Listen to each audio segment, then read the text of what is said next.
शैलेश लोढ़ा और मैं जानता हूं कि मेरे आते ही आप पूरे परिवार के साथ तैयार होकर बैठ गए टेलीविजन सेट के सामने और अब कह रहे हैं कि भाई एक बार शैलेश जी के साथ मिलकर कह देते हैं वाह वाह क्या बात है। हंसी का कोई आकार नहीं होता।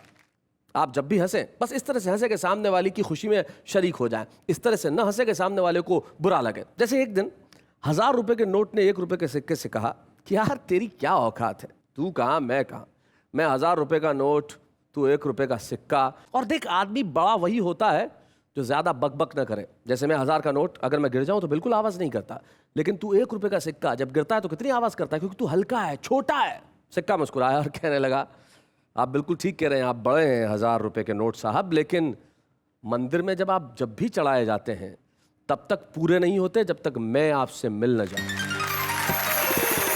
न कोई आकार से छोटा होता है न कोई मूल्य से छोटा होता है। लेकिन आज यहां पे कई आकार प्रकार के कवि आएंगे, लेकिन उसके पहले मैं उन्हें बुलाता हूं जिनका आकार आप देखना चाहते हैं। आइए जरा।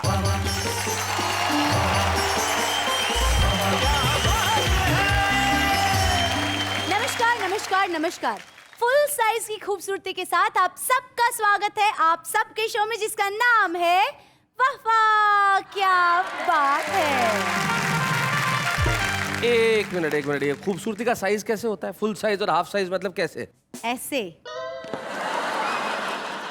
ये खूबसूरती का साइज है तो लगभग बेवकूफी का साइज भी यही है। स्वागत है आपका इसी कार्यक्रम में जिसका नाम है वाह वाह क्या बात है। लेकिन हमारे ये जो कवि है अलग अलग ढंग से किस तरह से बात करने वाले, जरा नजर डाल लेते हैं। मैं आपको बताता हूँ, घर से जब भी बाहर निकलता हूँ पत्नी 2-3 रुपए की चिल्लर मेरी जेब में डाल देती है। अच्छा। और मुझे हिदायत देती है कि पड़े रहने देना, खर्च मत करना, घर से बाहर जा रहे हो, कहीं तेज हवा चले, आंधी चले, मुसीबत में पड़ोगे नहीं, जेब में थोड़ा वजन रहेगा तो उड़ोगे नहीं। बहुत अच्छे, बढ़िया है। जैसे ही हम कवि सम्मेलन के पंडाल में उत्पन्न हुए तो श्रोता हमारी बॉडी का स्ट्रक्चर देखकर बेहद प्रसन्न हुए। वाह क्या बात है। एक बोला अब ये तो पूरा डायनासोर है, दूसरा बोला लेकिन जुरासिक पार्क वाले से कमजोर है। हाँ।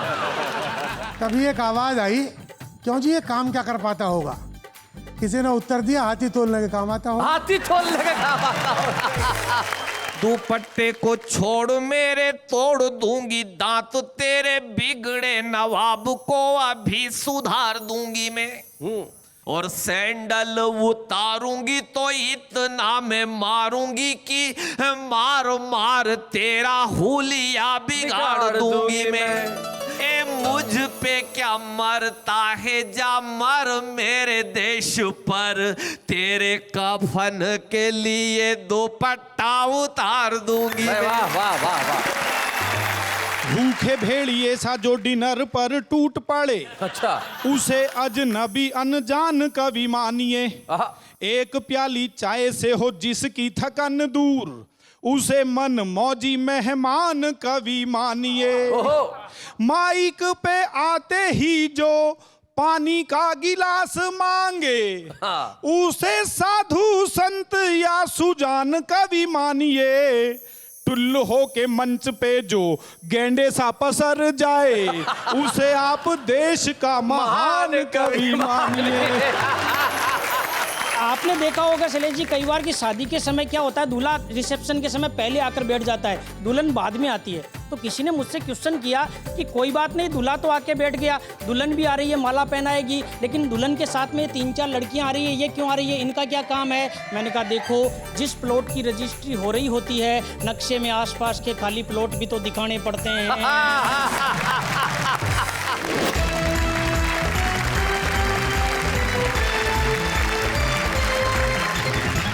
तो आइए मिलते हैं उनसे जो आज हमारे साथ होंगे, हमारे 3 कवि मित्र जो करेंगे कुछ ऐसा कि जिनके लिए आप कहेंगे भाई उन्होंने कमाल कर दिया। हमारे साथ आज हमारे तीसरा कहाँ गया? आप दो ही, नागर जी और असीम जी दो ही लोग बैठे हैं, हमारे साथ एक तीसरे व्यक्ति भी आने वाले थे। नहीं यार, तो 2 ही हैं हम अभी। आप तो खुश हो रहे हैं जैसे उनका पेमेंट भी हमको मिल जाएगा। असीम जी कहाँ गए वो दूसरे कवि जी? नहीं, मैंने देखे ही नहीं आते हुए। समझ में आया, ये भी चक्कर आकार का ही है। असीम जी जरा इधर से रखिए, आप इधर से रखिए। हाँ, ये देखो यार असीम जी, यार आप हद करते हैं यार। आपको पता ही नहीं चला कि एक जिंदा आदमी आपके नीचे आ गया है। मैं कभी से चिल्ला रहा था हाँ। कि भाई साहब अलग हटिए, मैं बैठा हुआ हूँ यहाँ पे, इन्होंने सुना ही नहीं। पर इन्होंने सुना ही नहीं। मुझे तो लगा आज अनारकला दीवार में जिंदा चुन गया। दोनों जब आप साथ में बैठे हैं तो इतने खूबसूरत लग रहे हैं कि हद नहीं। बहुत बहुत बहुत बढ़िया लग रहे हैं भाई। अनिल असीम, असीम का मतलब होता है जिसकी कोई सीमा ना हो। हाँ। इनकी भी देखिए कोई सीमा है। ये असीम है और जो पास में बैठे हैं वो तो है। और आप जब तक हैं तब तक ठीक है, लेकिन नंदकिशोर जी आप कुछ कहना चाह रहे हैं? ऐसा है शैलेश जी जी कि ये 1000 का नोट है और मैं इनके पास 1 रुपए का 1 सिक्का रुपया हूँ। हो। क्या बात है भाई, वाह वाह वाह वाह वाह वाह वाह। ये 1000 का नोट है और ये 1 रुपए का सिक्का है और पास में बिंदु लगा के यहाँ पे पंडित जी बैठे हुए जिन्हें दक्षिणाएं लेनी है। मतलब ये दोनों ही आपको प्राप्त होने हैं। अशोक नागर जी भाई हमारे साथ हमारे तीनों कवि मित्र हैं जो आज यहाँ पे तहलका मचाने वाले हैं। मैं सबसे पहले किसे बुलाऊं?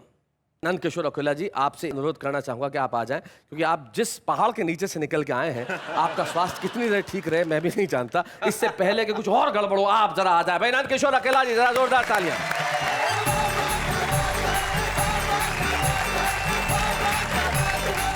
दुबले पतले आदमी की बड़ी विचित्र समस्याएं होती है भाई साहब। कदम कदम पे खतरा रहता है, बहुत सावधानी से चलना पड़ता है। मैं आपको बताता हूँ, घर से जब भी बाहर निकलता हूँ पत्नी 2-3 रुपए की चिल्लर मेरी जेब में डाल देती है। अच्छा। और मुझे हिदायत देती है कि पड़े रहने देना, खर्च मत करना, घर से बाहर जा रहे हो, कहीं तेज हवा चले, आंधी चले, मुसीबत में पड़ोगे नहीं, जेब में थोड़ा वजन रहेगा तो उड़ोगे नहीं। बहुत अच्छे, बढ़िया है। तो उस बेचारी को मेरी बहुत चिंता है साहब। करेक्ट। और चिंता करना भी चाहिए, आखिर मैं उसका पति हूँ। हाँ कैसा भी हूँ तो क्या हो गया। हाँ उसकी मांग का सिंदूर हूँ मैं। ओहो। हालांकि चुटकी भर हूँ। देखो सिंदूर तो चुटकी भर ही काम में आता है जी। और किसी को ऐसा पति मिल जाए तो ऐसा थोड़ी कि वो रोज मुट्ठा भर भर के माथे पे सिंदूर लगाए। पर मेरी दुबली पतली काया की वजह से सब लोग मेरी मजाक उड़ाते हैं भाई साहब। जहाँ भी जाता हूँ लोग हंसते हैं, मेरे को बहुत बुरा लगता है। मैं आपको बताऊं, पहले जवानी में मैं कहीं भी जाता था तो लड़कियां मेरे को बहुत घूर घूर के देखती थी। ये अंजलि जी तो अभी भी देख रही है। अच्छा तो मैं क्या समझता था कि मैं बहुत हैंडसम हूँ। ओहो।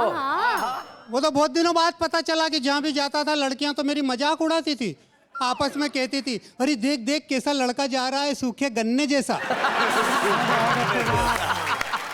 तो जो मेरी काया देखकर सब मेरी हंसी उड़ाते हैं, मजाक उड़ाते हैं, उनके लिए 2 पंक्ति कहता हूँ जी। स्वागत है। क्या ऊपर ऊपर से क्या देखते हो रे? ओहो। हाँ मेरे को गुस्सा आता है फिर मैं ऐसा ही बकता हूँ। अच्छा। और तो क्या कर सकता हूँ। बहुत अच्छे। क्या ऊपर ऊपर से क्या देखते हो रे, कोई दिल परख कर तो देखो, सूखे गन्ने में भी रस मीठा है, कोई चक्कर तो देखो। वो क्या है कि दुबले पतले आदमी को एक तो जोश बहुत आता है। बहुत। वो खली पहलवान को आपने देखा होगा, हाँ। बिल्कुल मेरे जैसा ही दिखता है। ये हंसने की बात नहीं है, देखो उसका वजन है 220 किलो और मेरा वजन है 20 किलो 200 ग्राम। तो अब कोई ज्यादा फर्क तो है नहीं। बिल्कुल। आपको पता होगा एक इंटरनेशनल कुश्ती में खली एक पहलवान से हार गया था। तो मुझे बहुत गुस्सा आया। मैंने कहा अपने देश के पहलवान को कोई विदेशी हरा दे, और वो भी मेरे होते हुए। ओहो। इस घटना का ऐसा हुआ प्रभाव कि आओ देखा ना ताओ, मैं भी पहुंच गया इंटरनेशनल कुश्ती में। लड़ने नहीं, देखने। और वहां जाकर मैं भी दर्शकों के बीच में एक कुर्सी पर बैठ गया। सामने रिंग में एक पहलवान खड़ा खड़ा ललकार रहा था, पर कोई भी उससे लड़ने नहीं जा रहा था। अच्छा। जब बहुत देर हो गई तो दर्शक बोर हो गए, हंगामा करने लगे, कुर्सियां उठा उठा कर रिंग की तरफ फेंकने लगे। तो मेरे पड़ोस वाले दर्शक ने भी जोश में आकर एक कुर्सी उठाकर रिंग की तरफ फेंक दी। अब उसे पता ही नहीं था कि उस कुर्सी में मैं भी था। बहुत अच्छे। अब वो पहलवान भी मुझे आंखें फाड़ फाड़ कर देखने लगा, बोला मच्छर तू यहाँ क्यों आया? मैंने कहा यार आया कौन, मुझे तो यहाँ फेंका गया। वो बोला चल तैयार हो जा लड़ने के लिए। तो मैंने भी कह दिया तू भी तैयार हो जा जेल में सड़ने के लिए। ओहो। वो बोला कैसे? मैंने कहा ऐसे, तू मुझे हाथ भी लगाएगा तो मर्डर के केस में फंस जाएगा। बहुत अच्छे। इतना कहकर मैंने उसकी गर्दन अपनी दोनों बाहों में जकड़ ली। दर्शक तालियां बजाने लगे कि वाह, इसने तो पहलवान की गर्दन पकड़ ली।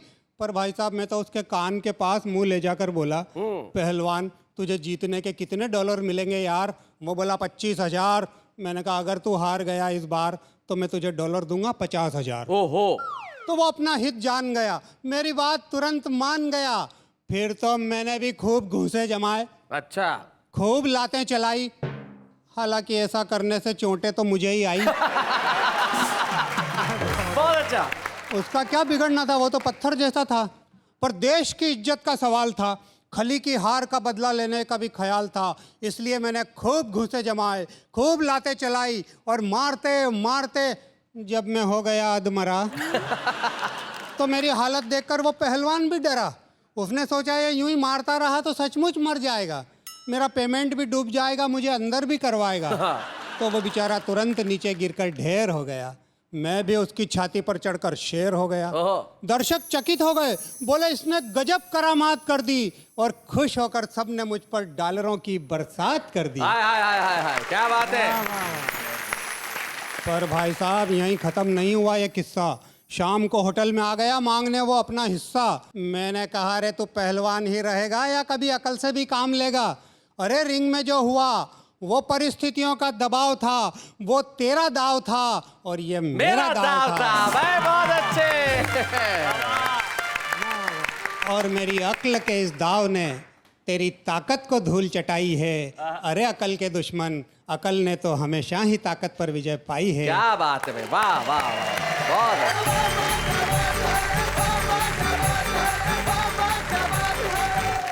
अरे भाई कमाल कर दिया नंद किशोर अकेला जी, आपने कमाल कर दिया, क्या बात है। और सबसे बड़ी चीज जो है, बहुत मुश्किल होता है स्वयं पे हंसना, लेकिन आपने खुद पे हंस के जो सारे जमाने को हंसाने का काम किया है, उससे बेहतर क्या हो सकता है। यही सच्ची इंसानियत है नंद किशोर अकेला जी, क्या बात।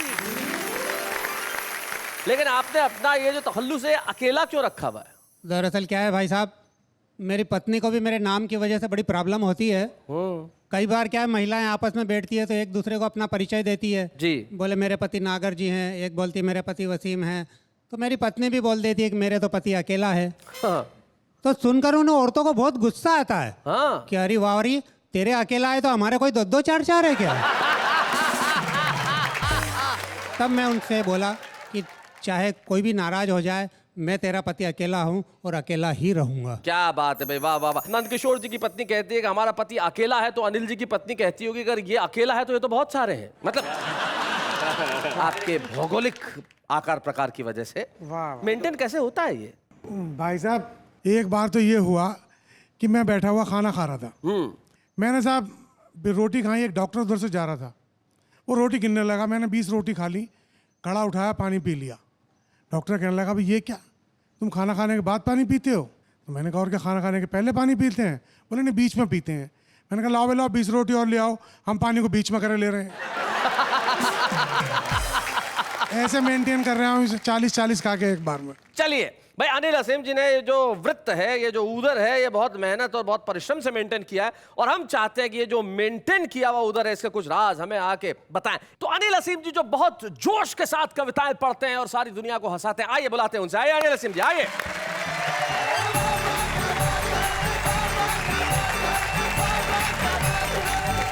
जितनी कृपा भगवान की मुझ पे है, उतनी मेरी पत्नी पे भी है। मतलब आप ये मान के चलें कि दोनों पहिए ट्रैक्टर के ही हैं। अच्छा। इसलिए गाड़ी ठीक चल रही है। Very good. अब साहब हुआ क्या कि मैं एक कवि सम्मेलन में चला गया और घर पे चोर आ गया। पत्नी ने भाग के चोर को पकड़ लिया और उसके ऊपर बैठ गई। अब बेटे से बोली जा बेटे पुलिस को बुला ला। वो इधर उधर देखने लगा, बोले जल्दी जा, क्या कर रहा है? बोले मम्मी चप्पल नहीं देख रही, चप्पल देख रहा हूँ। चोर बोला भैया चप्पल मेरी ले जा, पर चला जल्दी जा। पहले मैं बिल्कुल नंद किशोर जी की जगह पतला तुबला शरीफ आदमी था।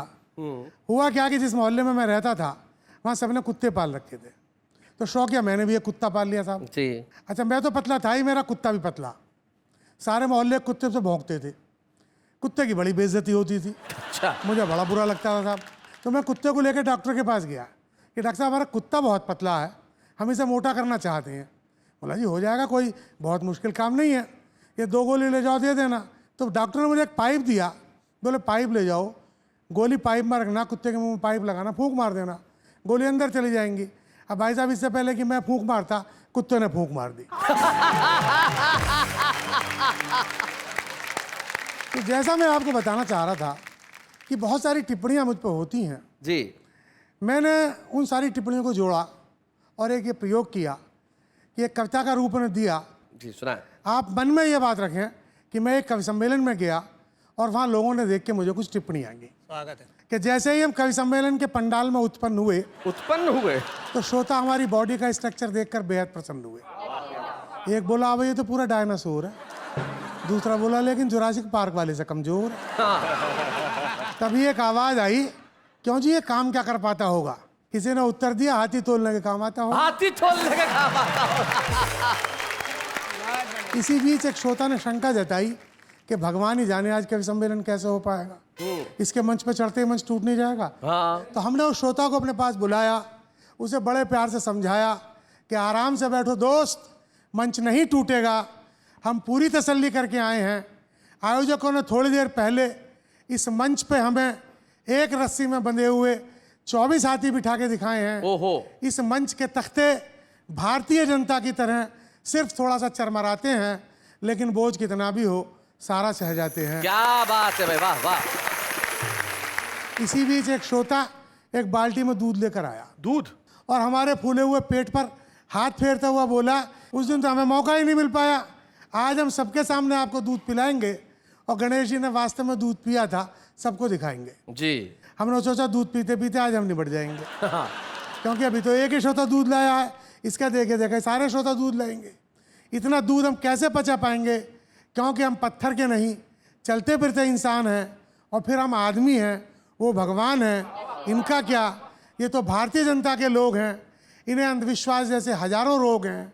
ये धर्म के नाम पर दूध क्या, खून भी नालियों में बहा सकते हैं, और देवताओं की खातिर दूध मुँहे बच्चों को भूखा सुला सकते हैं। वाह वाह। यही सब सोचकर हम जान बचाकर भागने लगे, और जब भागने का रास्ता नहीं मिला तो मंच के चक्कर काटने लगे। अच्छा। हमें मंच के चक्कर काटता देख एक श्रोता बोला, अबे देख सड़क कूटने का इंजन स्पोर्ट कार की तरह रेस लगा रहा है। दूसरा बोला रेस वेस कुछ नहीं, ये इन सारे कवियों का बेवकूफ़ बना रहा। अच्छा। तू ही बता कवि सम्मेलन के पंडाल में कोई रेस क्यों लगाएगा? इसके पास पहनने के लिए चप्पल नहीं है, ये किसी ना किसी कवि की चप्पल चुराएगा। ये सुनते ही हम बोले कि क्या बात करते हो दोस्त, क्या हम इन गरीब कवियों की चप्पल चुराएंगे? अगर चप्पल ही चुरानी है तो किसी मंदिर या मस्जिद में जाएंगे। वो बोला वहाँ आपको जूते या चप्पल कहाँ मिल पाएंगे? असीम जी, जूते और चप्पल आजकल संसद और विधानसभाओं में चलाए जाते हैं। क्या बात है? मंदिर मस्जिदों में आतंकवादी पाए जाते हैं। वाह वाह वाह वाह। मंदिर मस्जिदों में आतंकवादी पाए जाते हैं, इसीलिए कहते हैं कि वहाँ मत जाइएगा, वरना आपको भी मिलेंगे AK-47 के धमाके और नेताओं के नारे, क्योंकि आजकल पूजा के नहीं राजनीति के काम आते हैं मंदिर मस्जिद चर्च और गुरुद्वारे। वाह वाह वाह। मंदिर मस्जिद चर्च और गुरुद्वारे। इसीलिए बेमतलब की बातों को छोड़िए, काम की बात पे आइए। इस फूले हुए पेट के लिए कौन सी चक्की का खाते हैं ये बताइए। हमने कहा कौन सी चक्की बताएं यार, हम तो भ्रष्टाचार की चक्की में पिसे हुए अभावों की रोटी खाते हैं, हमें खाने के लिए गेहूं चावल दाल और चना कहाँ मिल पाते हैं? क्या बात है? वो बोला फिर क्या घास खाकर इस कदर फूल रहे हैं? हमने कहा आप शायद भूल रहे हैं कि घास तो आजकल कुछ खास किस्म के जानवर खाते हैं, जो बहुत सारी विधानसभाओं के आसपास पाए जाते हैं। क्या बात है?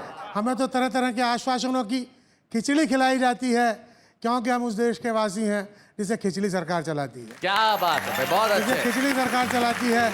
वो बोला बेमतलब की बकवास मत झाड़िए, काम की बात पे आइए, कश्मीर समस्या पे कोई कविता सुनाइए।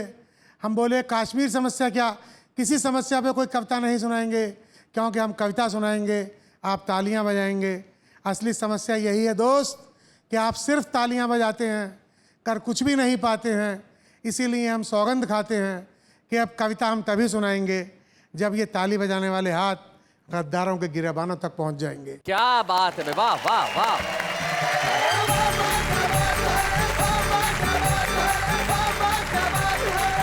क्या बात है अनिल जी भाई, वाह। आपकी कविताओं के अंदर हास्य की खनक के साथ जो व्यंग की धार थी वो बड़ी जोरदार थी। आपने अपने शरीर से कविताएं निकाली और अपने शरीर की कविताओं को पूरे देश की समस्याओं तक जोड़ दिया। इससे बेहतर क्या हो सकता है। अनिल असीम जी, बहुत बहुत शुभकामनाएं। क्या बात है, वाह वाह। उन्होंने सुनाया वो अद्भुत है। लेकिन अब एक ऐसे व्यक्ति को हम बुलाते हैं जो जिंदगी के आसपास के छोटे मोटे ऑब्जर्वेशन से हाथ से पैदा करते हैं, जो निजी जिंदगी की बातचीत होती है और हमारे देशों में ग्रामीण अंचलों के अंदर किस तरह से बातचीत होती है, उसका जो एक अनूठा अंदाज है वो अशोक नागर के पास है। अशोक नागर अपनी जो ये शैली है, बातचीत की शैली, उस बातचीत की शैली में हमारे ग्रामीण जीवन को जिस तरह से जिंदा करते हैं, आइए देखते हैं अशोक नागर।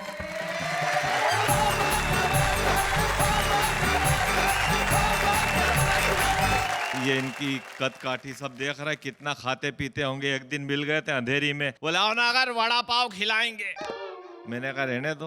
अरे नहीं खिलाएंगे, नहीं माने। होटल में ले गए, इनने ऑर्डर दिया, बोले एक एक वड़ा पाव 2 जगह। 2 ही ने खाया। ये फिर बोले नागर वड़ा पाव तो खा लिए, पैसे तो है ही नहीं, होटल वाले को क्या बोलूं। मैंने कहा एक एक वड़ा पाव और बोल दो। मेरे को तो भाई साहब शैलेश जी ऐसा लगता है कि विधाता को भी टारगेट पूरा करना होगा तो सारी बला इन 2 ही पे टाल दी। जो गीली मिट्टी अकेला के ऊपर डालनी थी वो अनिल जी पे डाल दी। बहुत अच्छे। तो आप देखो कितने अच्छे बैठे हुए हैं। अपने यहाँ सगाई वगाई होती है तो कितने अच्छे से पापा मम्मी बात करते हैं। हमारे यहाँ ऐसा नहीं होता सिस्टम। अच्छा। हमारे यहाँ तो शैलेश जी हाट बाजार में ही सगाई हो जाती जी। उसके लिए कोई अलग से प्रावधान नहीं है चाय नाश्ते का। लड़के का बाप लड़के का बाप हाट में मिल गया, अब लड़के का बाप लड़की के बाप से बात कर रिया। आपकी लड़की होशियार तो है। नहीं होशियार तो इतनी है कि जब ये लुका छिपी खेलते हुए कोयले की खदान में छिपती थी तो इसकी माँ कोई नहीं दिखती थी। अब वो लड़के का बाप पूछ रिया, लड़की गोरी है कि काली? गोरी है, गांव की गोरी है। गांव की गोरी है। बहुत अच्छे। अब क्रोध आ जाए तो फिर काली तो है ही। अच्छा लड़की की उम्र कितनी? डबल सरकारी। डबल सरकारी? डबल सरकारी बोले तो 36 की। अरे 36 तो वेट होगा, एज क्या है? नहीं वेट 96, एज 36। वेट 96 है। अब वो फिर बोला, बोले आप भूल रहे हैं भाई साहब, 36 कमर होगी, उम्र क्या है? नहीं कमर 56 है, उम्र 36। लड़की की साइज 4x4 की है। इतनी भारी है, क्या करती है? डाइटिंग करती। यानी कि सुबह सुबह प्रातः काल घूमने जाती है। नहीं संध्या काल जाती है, पर हाँ प्रातः काल तक लौट आती है। प्रातः काल तक क्यों? क्योंकि पूजा पाठी है। अच्छा लड़की का नेचर कैसा है? घर के सब लोग लड़की से प्यार तो करेंगे, इससे तो पशु पक्षी भी प्यार करते हैं। अच्छा। जब ये घर के पिछवाड़े बैठ के पढ़ती थी तो गिलहरी बबूल पे नहीं इसी पे चढ़ती थी। अच्छा। हमारी भैंस मर गई तो उसका बच्चा माँ माँ माँ माँ कह के इसी के 4-5 चक्कर लगाता। और कन्या सेवा भावी तो इतनी है कि गांव में किसी को भी कोई भारी सामान उठाना हो तो बैलगाड़ी में रखवा के इसी को ले जाता है। अच्छा। मंडी में गेहूं के बोरे तोलना हो और बाट कम पड़े तब भी यही काम आती है। बस थोड़ी शर्माती है। कोई बात नहीं, मेरा मतलब था हमारा बड़ा परिवार है, सबको एक नजर से तो देखेगी। हमको भी एक ही नजर से देखती है, इसकी दूसरी दुकान बंद है। अच्छा लड़के के बाप ने फिर पूछा, हमारे घर में छोटे छोटे बच्चे हैं, सब बच्चों से प्यार करेगी? हाँ तो इसके बच्चे भी अभी छोटे ही हैं। और व्यंग की पंक्तियां जिसके लिए आपको हंसाया जी। लड़की के बाप ने कहा कि सोच लो जमाना खराब है, जैसी भी लड़की है शादी कर लो। पर लड़के का बाप बोला नहीं, बच्चों की माँ मेरे घर में हरगिज नहीं चलेगी। लड़की के बाप ने फिर समझाया कि एक बार और सोच लो, समय खराब है, आने वाली औलादें कुंवारी ही मरेगी। अगर भ्रूण हत्या और दहेज हत्या नहीं रुकी ना तो ऐसी लड़कियां भी नहीं मिलेगी। क्या बात है, बहुत बढ़िया। और 4 पंक्तियां बेटियों के सम्मान में पढ़ता हूं। अगर ये स्थितियां रही तो क्या होगा? स्वागत है। कि हर एक घर के अंधेरे में किरण कैसे आएगी, वाह।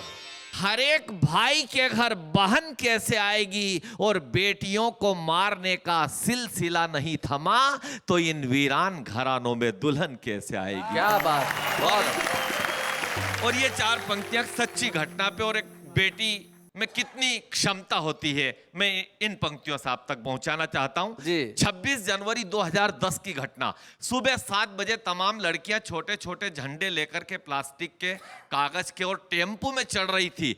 उसी समय में उधर से निकला एक आखिरी लड़की, टेम्पो में चढ़ी और एक मन चले लड़के ने उसका दुपट्टा खींच लिया कांधे से। यह दृश्य मैंने देखा, मैं उस लड़के से उलझना चाहता था, लेकिन मेरी गाड़ी स्टैंड पे खड़ी करने की प्रक्रिया के बीच हिंदुस्तान की उस बेटी ने जो मन चले लड़के को जवाब दिया, वो जवाब सुनने के बाद मुझे बोलने की नहीं लिखने की जरूरत थी। हिंदुस्तान की बेटी का जवाब मन चले को देखिए आप।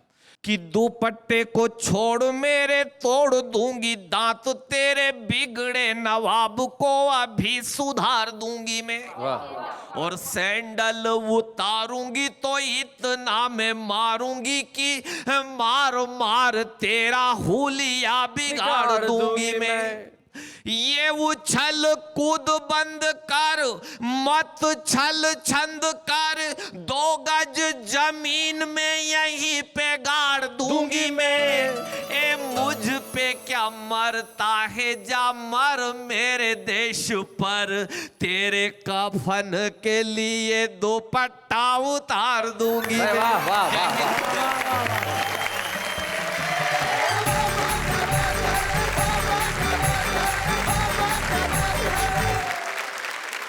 बहुत बहुत बढ़िया ढंग से अशोक नागर जी आपने कविता सुनाई, और सचमुच अंत में जो आपने कहा वो निश्चित तौर पे बड़ा सत्य है कि अगर हम इसी तरह से भ्रूण हत्याएं करते रहेंगे, दहेज हत्याएं करते रहेंगे, तो ये दुनिया नहीं रहेगी। और उसी दर्द को आपने अपनी कविता में कहा। तब एक प्रसिद्ध गीतकार हैं, उनकी 2 पंक्तियां मुझे याद आती। वो कहते हैं कि जो दर्द ने कहा वही अश्रु ने सुना है, हमने उसी कथन को तो गीत में बुना है। वो जो दर्द है, वो जो आंसू है, वही गीत बन के जब सामने आते हैं और अशोक नागर अपनी कविताएं सुनाते हैं, अनिल असीम सुनाते हैं, या फिर सुनाते हैं नंद किशोर अकेला, मुल्क उसमें कहीं ना कहीं जिंदा रहता है। और इस मुल्क की ये खासियत है कि चाहे जितने दर्द हों, हम हंसते हैं, हम मुस्कुराते हैं और हम कहते हैं कि वाह वाह क्या बात है। तो आइए हम मिलकर करते हैं इस मुल्क को प्रणाम, लेकिन इस वक्त एक अल्प विराम।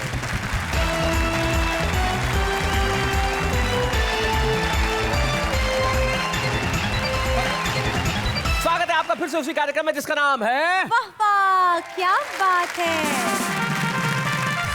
हिंदी हास्य कवि सम्मेलनों का इतिहास अधूरा है जब तक उसमें अल्हड़ बीकानेरी जी का नाम न हो। वाह वाह। एक ऐसे कवि जिनकी छंद शास्त्र पे इतनी अद्भुत पकड़ थी कि लोग उनसे सलाह लेने जाते थे, अपनी गजलों में इस्लाह कराते थे। वो अल्हड़ जी जब मंच पे पढ़ते थे तो सारा प्रांगण तालियों से गूंज उठता था। अल्हड़ जी यदि आज इस दुनिया में होते तो निश्चित तौर पे इस मंच पे होते। अब अल्हड़ जी को तो ईश्वर ने बुला लिया अपने पास, लेकिन हमारे पास छोड़ गए उनकी कविताएं। हम चाहते हैं अल्हड़ बीकानेरी जी के खूबसूरत अंदाज को हम जिंदा करें आपके बीच में, और उनकी कविताएं पढ़ने के लिए मैं बुलाता हूं प्रवीण शुक्ल को।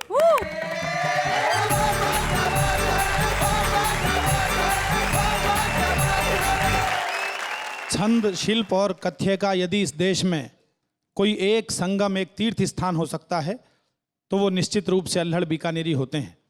वो मेरे रोम रोम में रमे हुए हैं। कुछ देर के लिए ये मान लीजिए उनकी आत्मा मेरी आत्मा में प्रवेश कर रही है। मैं एक छंद के साथ बात शुरू करता हूं। स्वागत।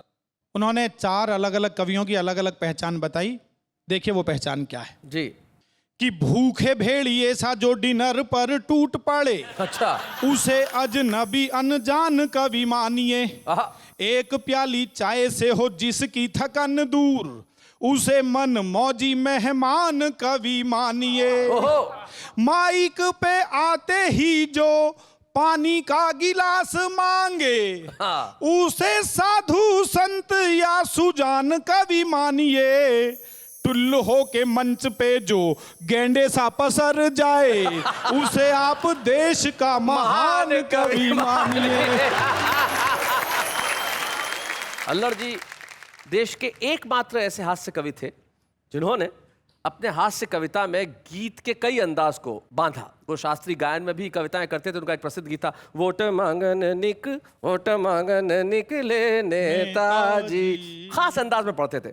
और उनकी एक बड़ी मशहूर कविता जो मेरे ख्याल से हिंदी कवि सम्मेलनों के मंच पे पहली बार ऐसा हुआ कि उन्होंने कव्वाली को हास्य कविता में ढाला। अगर वो ना सुनाई जाए तो फिर क्या बात है। और अल्हड़ जी मुझे याद आता है, प्रवीण तुमने याद दिला दिया, वो कहते थे, मत पूछिए फुर्सत की घड़ियां, वाह, हम कैसे गुजारा करते हैं, हो होठों से छुआ कर मूंगफली, होठों से छुआ कर मूंगफली, माशूक पे मारा करते हैं। होठों से छुआ कर मूंगफली, माशूक पे मारा करते हैं। मारी थी जो हमने मूंगफली, वो उनके डियर डैडी को लगी। डैडी को लगी? क्या हुआ उसके बाद शैलेश भाई? छत पे बैठे थे लेके मूंगफली का थैला, आ गई सामने खिड़की पे हमारी लैला। हमने सोचा कि उसको कोई निशानी दे दे, अखिले फूल को भरपूर जवानी दे दे। गुफ्तगू की नई तरकीब निकाली हमने, लेके एक मूंगफली उस पे उछाली हमने। इससे पहले कि वो उस मूंगफली को लपके, उसके डैडी लिए बंदूक वहां आ टपके। उसके डैडी लिए बंदूक वहां दबके। फिर क्या हुआ? उनका पारा था जरूरत से चढ़ गया ज्यादा, अपनी बंदूक उठा हम पे निशाना साधा। खैरियत हमको लगी छत से खिसक जाने में, छुप गए जाके पड़ोसन के गुसल खाने में। मारी थी जो हमने मूंगफली, वो उनके डियर डैडी को लगी। अब देखिए उनके डैडी क्या हाल हमारा करते हैं। वो ठोस चुरा के मूंगफली, माशूक पे मारा करते हैं। थी मूंगफली भेजे का खलल, हो गई गुसल खाने में गजल। अब गुसल खाने में क्या गजल हुई? क्या कहते हैं? के सामने लाल छड़ी हो तो गजल होती है, जुल्फ गालों पे पड़ी हो तो गजल होती है। फेस को मोड़ के कॉलेज की हसीना कोई, बस की लाइन में खड़ी हो तो गजल होती है। 30 तारीख को पिक्चर के लिए जब मैडम एकदम जिद पे अड़ी हो तो गजल होती है। तो दिलों का जो खटोला नहीं बिछने देते, खाट ऐसों की खड़ी हो तो गजल होती है। और एक खास शेर सुनिए, क्या ऑब्जर्वेशन है एलर्जी का। कहते हैं आगे, मुंह के अंदर होठ से मूंगफली के दाने, आग चिलगों पे गड़ी हो तो गजल होती है। आग चिलगों पे गड़ी हो तो गजल होती है। रात दिन होती रहे ठाठ से इनकम, लेकिन टैक्स भरने की घड़ी हो तो गजल होती है। टैक्स भरने की घड़ी हो तो गजल होती है। और ये खास शेर आपके लिए जो अल्लाह जी कहते हैं, अपने दूल्हे से कोई शोख नवेली दुल्हन, अपने दूल्हे से कोई शोख नवेली दुल्हन, पूरे 10 साल बड़ी हो तो गजल होती है। पूरे 10 साल बड़ी हो तो गजल होती है। थी मूंगफली भेजे का खलल, हो गई गुसल खाने में गजल। तो हम ताजा गजल को साबुन के रैपर पे उतारा करते हैं। होठों से छुआ के मूंगफली, माशूक पे मारा करते हैं।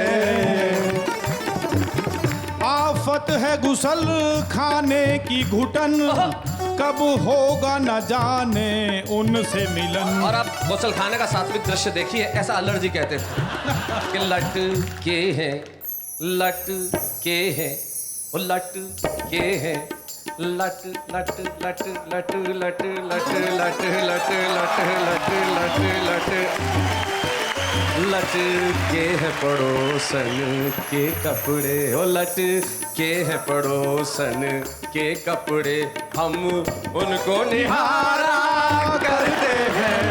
होठों से चुरा कर मूंगफली, माशूक पे मारा करते हैं।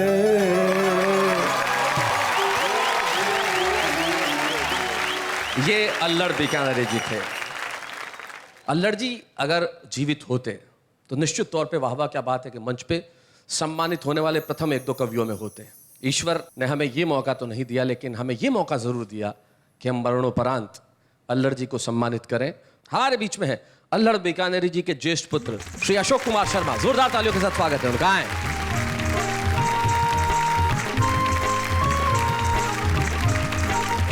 अशोक जी, स्वागत है आपका। शुक्रिया शैलेश जी। मुझे याद है कि शायद अल्लड़ जी ने मुझे एक बार एक व्यक्तिगत बातचीत में जिक्र किया था कि एक कविता उन्होंने आपके एक अनुभव पर लिखी थी। वो क्या कविता थी? मेरी शादी के लिए लड़की वाले मुझे देखने के लिए आने वाले थे जी। और मैं गलती से किसी काम से उस समय घर पे नहीं था। अच्छा। पिताजी उस समय घर पे थे, तो जब वो दृश्य बना, घटनाक्रम बना। क्या घटना थी? सच्ची घटना है, मेरी सास ने उन्हीं को लड़का समझ लिया था।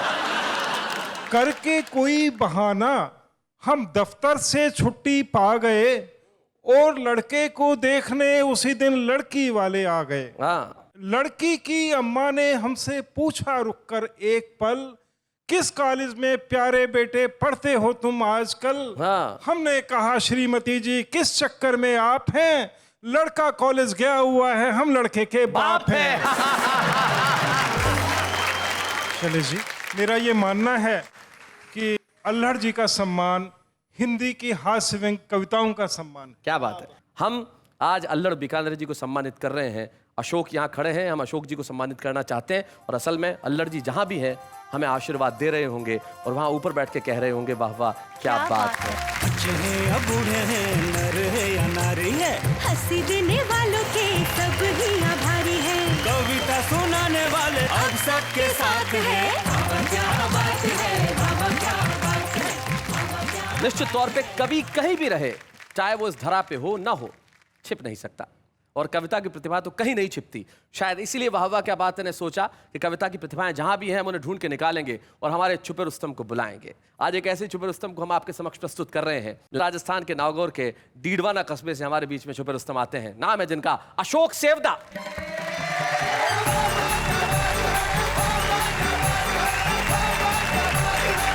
शैलेश जी, अगर आदमी जिंदा दिल हो और जिंदा दिली से किसी से बात करे तो कविता अपने आप निकलने लग जाती है।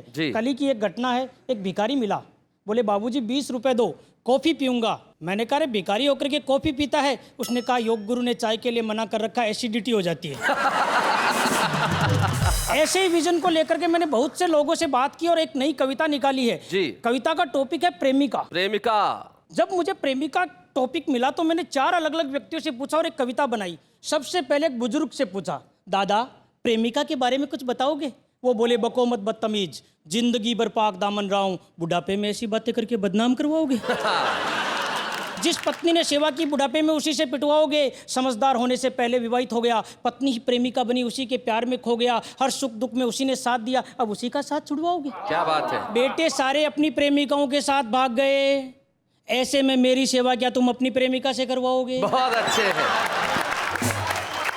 फिर एक नेताजी से पूछा प्रेमिका के बारे में क्या कहते हैं? वो बोले कुछ नहीं कहते हैं, चुप ही रहते हैं, ऐसे संवेदनशील विषयों पर सोच समझकर बयान देते हैं, आप चले जाइए, हम कुछ नहीं बताएंगे, बताया तो हमारे पारिवारिक संबंध बिगड़ जाएंगे, आप हमारी पत्नी को हमसे नाराज करवाएंगे, क्या मिलेगा आपको जब आप मेरे मुख से मेरी कुर्सी को मेरी प्रेमिका कहलवाएंगे? बहुत अच्छे हैं। फिर एक कॉलेज के विद्यार्थी से पूछा प्रेम के बारे में बताओ, कोई प्रेमिका हो तो सुनाओ। वो बोला 3 है। अच्छा। वो बोला 3 है, कोई एक चुन लो, वक्त कम है, अतः एक के बारे में सुन लो। मैंने कहा तुम धोखा दे रहे हो, अकेले 3 से प्रेम कर रहे हो? वो बोले कोई धोखा नहीं है, जैसा पाता हूँ वैसा ही दे रहा हूँ, उन लड़कियों के लिए मैं भी तो 3रे नंबर पर रह रहा हूँ। ऐसा सुनकर सोचा आज के प्रेमी प्रेमिकाओं को क्या हो गया, सच्चा प्यार तो 21वीं सदी की चमक दमक में कहीं खो गया। अंत में एक शिक्षक से पूछा, जो इस कविता का सार भी है, कि प्रेमिका के बारे में कुछ कहिए। वो बोले कुछ नहीं कहना, दूर ही रहिए। जोर देकर पूछा तो कहा प्रेमिका तो एक किताब होती है, कुछ अच्छी तो कुछ खराब होती है, पढ़ा सबको जा सकता है, कुछ से जिंदगी बनती है, कुछ से बर्बाद होती है। अच्छी प्रेमिका एक कम ही लोगों को मिलती है, बाकी सबके लिए तो ख्वाब होती है। 4 का हाल मैंने सुनाया, 5वें पर शैलेश जी आप हैं, आपकी कोई प्रेमिका हो तो बताओ, मेरी अधूरी कविता को पूरी करो। आपको एक घटना और बताता हूँ शैलेश जी। जी। एक बार शादी ब्याह में जाने का मौका मिला तो एक आदमी ने मुझसे पूछ लिया कि ये शादी के समय अपने जो परंपरा है मांग भरने की, ये औरतें मांग क्यों भरती है? तो मैंने जवाब दिया, ये इसलिए भरती है ताकि लोगों को पता चल जाए कि इस प्लॉट की रजिस्ट्री हो चुकी है। लेकिन दुल्हन के साथ में 3-4 लड़कियां आ रही है, ये क्यों आ रही है, इनका क्या काम है? मैंने कहा देखो, जिस प्लॉट की रजिस्ट्री हो रही होती है, नक्शे में आसपास के खाली प्लॉट भी तो दिखाने पड़ते हैं। बहुत अच्छे। तो मित्रों, ये थे अशोक सेवदा। और अशोक, निश्चित तौर पे आपने जो कविता सुनाई है, बहुत बहुत खूबसूरत कविताएं सुनाई। और अशोक, आज तो आप छुपे रुस्तम की ट्रॉफी लेके जा रहे हैं, लेकिन कल आप जब लेके निकलेंगे तो हर आदमी आपको देख के कहेगा कि भाई ये तो उसी कार्यक्रम का छुपा रुस्तम है जिसका नाम है वाह वाह क्या बात है। बच्चे हैं या बूढ़े हैं, नर है या नारी है, हंसी देने वालों के सब ही आभारी है। कविता सुनाने वाले अब सबके साथ है। क्या बात है। गणित पढ़ाते पढ़ाते तुम गणित की कविताएं लिखने लगे, अब कविताएं सुनाते सुनाते तुम न जाने कहां कहां पहुंचोगे, इसका आकलन गणित भी नहीं कर पाएगी। आइए हम इसे भविष्य की ओर छोड़ते हैं और करते हैं एक छोटा सा काम। इस वक्त एक अल्प विराम।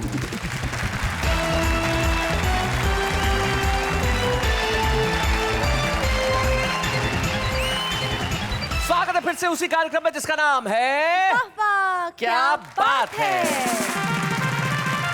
हर व्यक्ति कहीं ना कहीं किसी न किसी रूप में लिखता जरूर है, कविता उसके जीवन में रहती है। बरोबर है। एक व्यक्ति ने आज मेरी आंखें खोल दी जब वो मुझसे आके मिला। वो मुंबई में रिक्शा चलाता है, सुबह से शाम अपने परिवार का पेट पालने के लिए रिक्शा चलाते हुए घूमता है, लेकिन डायरी लेके मेरे पास आता है कि सर ये मेरी कविता है, क्या आप इसे सुनवाएंगे? आइए हम मिलते हैं उस आम आदमी से जो इस देश की सबसे बड़ी ताकत है। क्या बात है।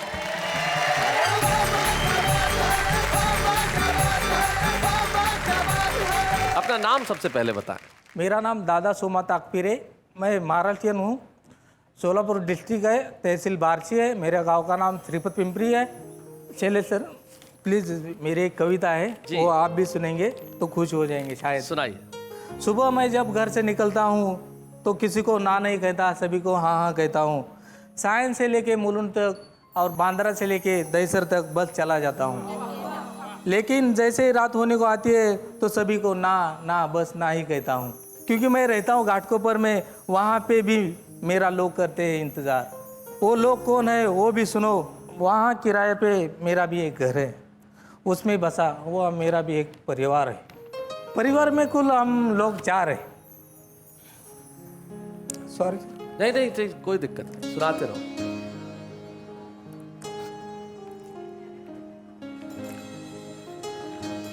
परिवार में हम कुल लोग 4 हैं, कौन कौन है बताओ? एक तो मैं हूँ, दूसरी मेरी धर्मपत्नी रोहिणी, और मेरी बड़ी बेटी संस्कृति है। संस्कृति जी। और चौथा मेरा लड़का संस्कार है। क्या बात है, वाह वाह वाह वाह वाह। यही तो मेरी जिंदगी है यारो, और यही तो मेरी संपत्ति है। ये लड़की और एक लड़का, यही तो मेरी जिंदगी है यारो, यही तो मेरा संसार है। संसार है, बस संसार है। क्या बात है, मैं वाह वाह वाह वाह, बहुत बढ़िया।